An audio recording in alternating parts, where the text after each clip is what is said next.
Today, in the House of Representatives, we voted by suspension of the rules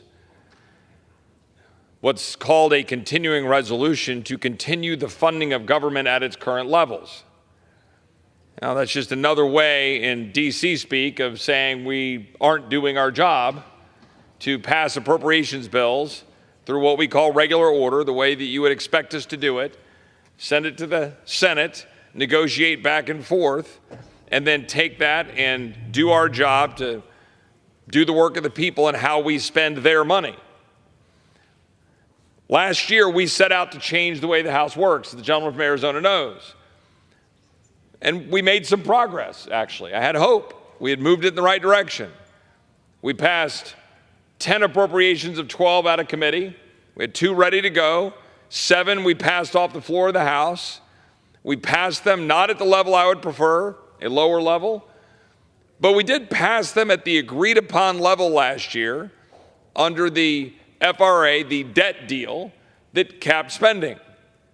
Again, should have capped it a lot lower. It represented a mere 1% cut from last year's bloated level of spending under Speaker Nancy Pelosi, passed at the 11th hour in December of 2022.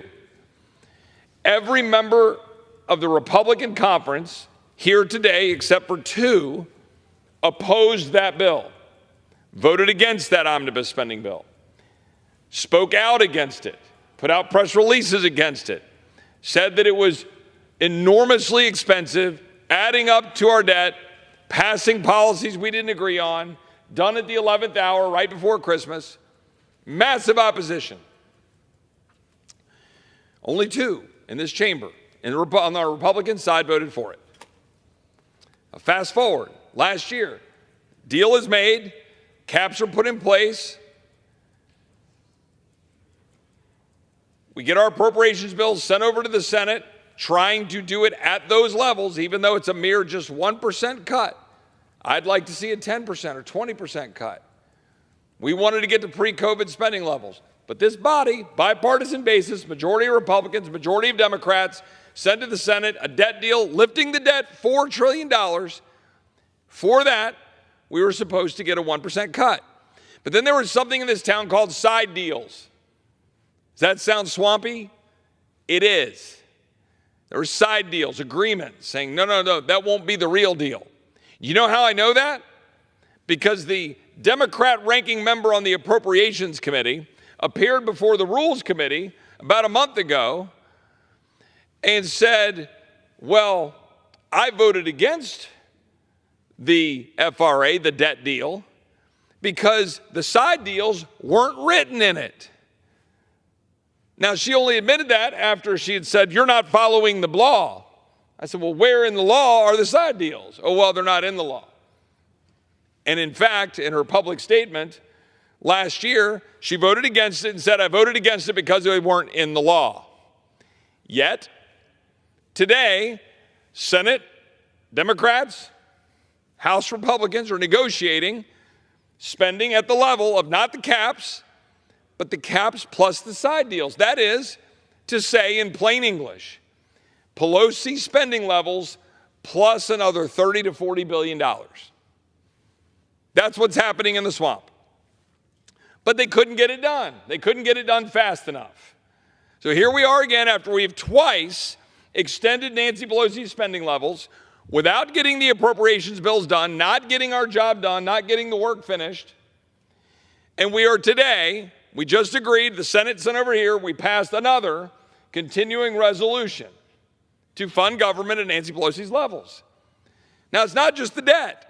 It's not just the spending. It's not just the fact that we're $34 trillion in debt. It's what we're funding. It's the policies we're continuing. That's the problem. Just a few.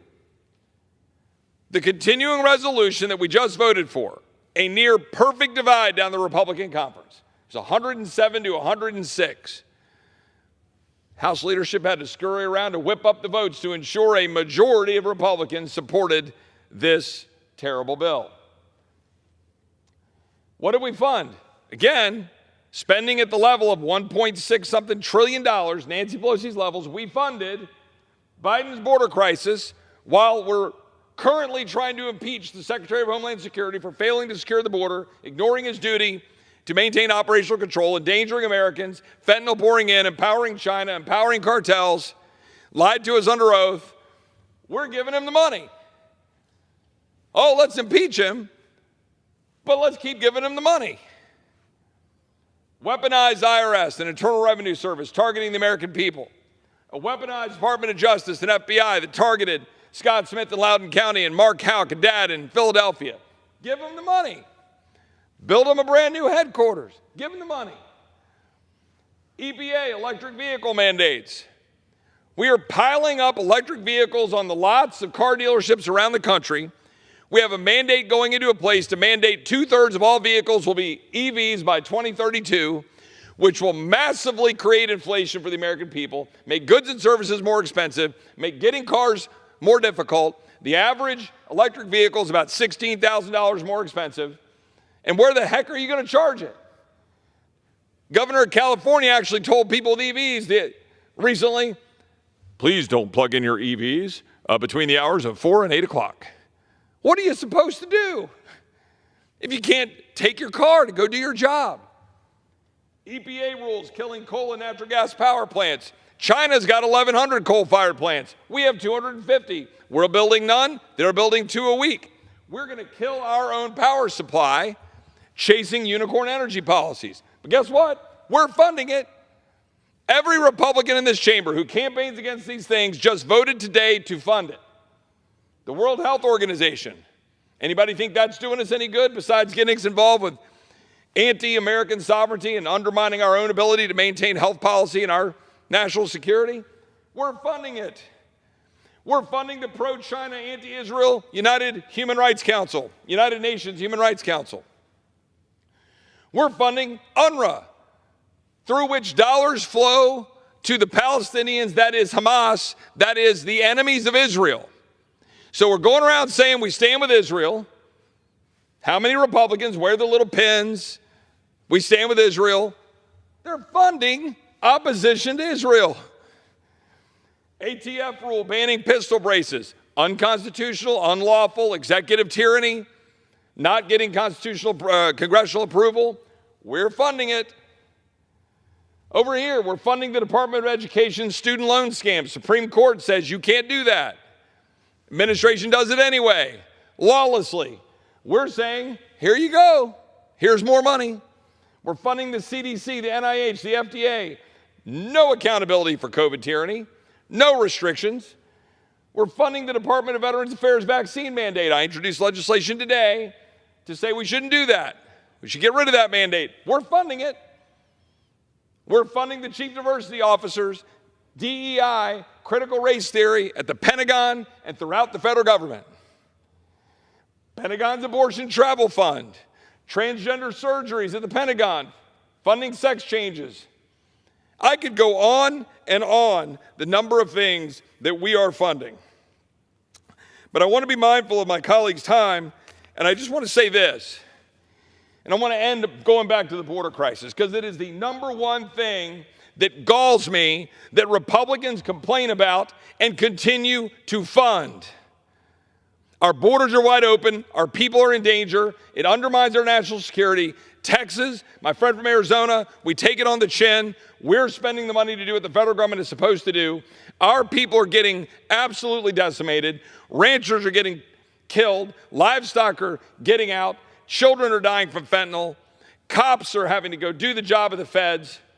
Migrants are dying in the river in the Rio Grande, dying along the border in Arizona. And we're funding it. I just don't understand the logic of my colleagues campaigning against these things when I'll close with this. Federalist 58, the founders gave us the power of the purse in the House chamber to stop an out-of-control executive branch. We should dang well use it. Yield back to my friend from Arizona.